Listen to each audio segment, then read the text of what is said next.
over 5 years from 2007-8, payroll tax relief will be worth some $600 million. And as the Premier said, on top of all the other taxes that we've cut and abolished, under our government by 2010 we will have abolished $3 billion worth of personal and business taxes in this state. 6,500 employers will benefit, employing an estimated 380,000 South Australians. And 300 employers who are currently paying payroll tax or who may have will no longer be liable for payroll tax. So they should be pretty happy with this. Okay. Economic development, a number of extra initiatives, a big investment in terms of the Tour Down Under. What the Tour Down Under gives us is not just the event itself, but a perfect package of promotion and really putting our state on the map in the key markets of this country in terms of Europe. I mean, it's a very, very small cost for the benefit that we get of having targeted promotion of South Australia into the incredibly wealthy and attractive European market. And we're seeing that now benefit in increased tourism numbers, and that is a very, very well targeted program. $3 million, we're hosting the 2010 Tourism Exchange. That is a huge event, and to be able to host it in our state, to highlight our state, will give immeasurable benefits to our tourism here in the state. Further $11 million to support the growth of the minerals, exploration and mining sectors. As we've said before, some 28 mines are either at approval or pre-approval and feasibility stage. It is an enormous amount of work that needs to be undertaken by government to get these projects to construction start date, and we are already recognised as being the best government in Australia to deal with. This money will ensure we keep that #1 position. $8 million to improve South Australia's planning and development system, and over the course of the next month or so you will see the government announce significant reforms to planning in this state, a project that we've been at work now for well over 12 months that will revolutionise the way we plan, our planning system works in the state. And $5 million to expand the government's program of attracting and retaining skilled migrants. We are targeting the markets in particular of Asia. We are now looking at a program of attracting skilled migrants from Manila, from the Philippines. That's our next target market, and I'll be heading up there in the next few weeks as we start to go to a number of Asian markets to look at selling South Australia as a location for their future employment. Water, a very, very significant water program in this budget. $96 million towards the new desalination plant to be built at Port Stanvac. That will prepare the site with construction to begin on the desalination plant in 2009. We are moving as fast as is financially and physically possible on that plant, and we'll have some announcements about that in the very near future. $80 million in wastewater treatment plant and water recycling projects as part of a $426 million program to substantially increase the reuse of water in the state. The Glenelg to Parklands project, the Angle Vale project, and upgrading and expanding wastewater treatment plants at Christie's Beach, Aldinga and Glenelg. A sizeable program to reuse water in this state. $34 million to upgrade water quality plants at Myponga, Mount Pleasant and the Riverland, and a continuation and improvement of our water saving measures, which include audits and shower heads and a whole lot of programs to get domestic water consumption down. Back one. Education. We are providing $10 million over 4 years to improve our school retention program. We've already been incredibly successful in getting our kids to stay at school longer and with better educational results, but we need to keep improving that program, and we're doing so in this budget. $70 million capital program to include 10 new school upgrades.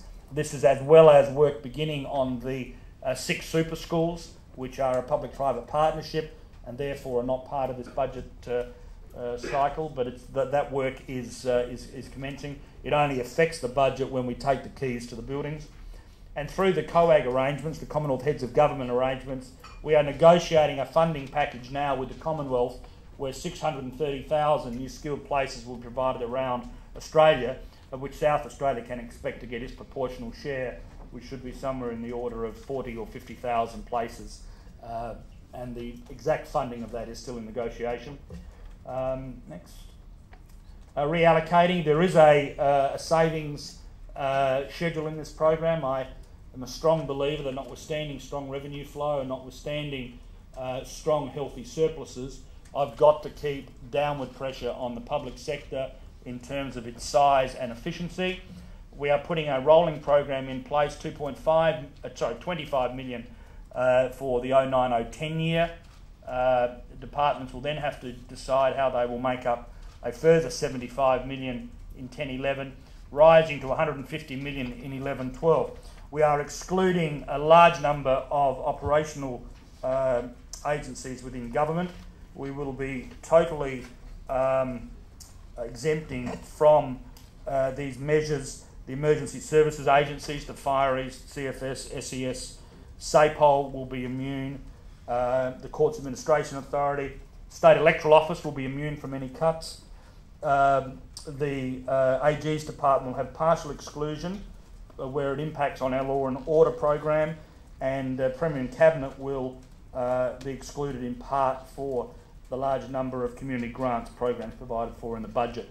This will represent 1.5% efficiency cut in year one of the program, that's there, rising to 3% there, and eventually it'll be a 6% efficiency target aimed solely and exclusively at the administration of government, not the frontline services. So hospitals, schools will be immune from these cuts, frontline services will be immune, but what I'm foreshadowing is a significant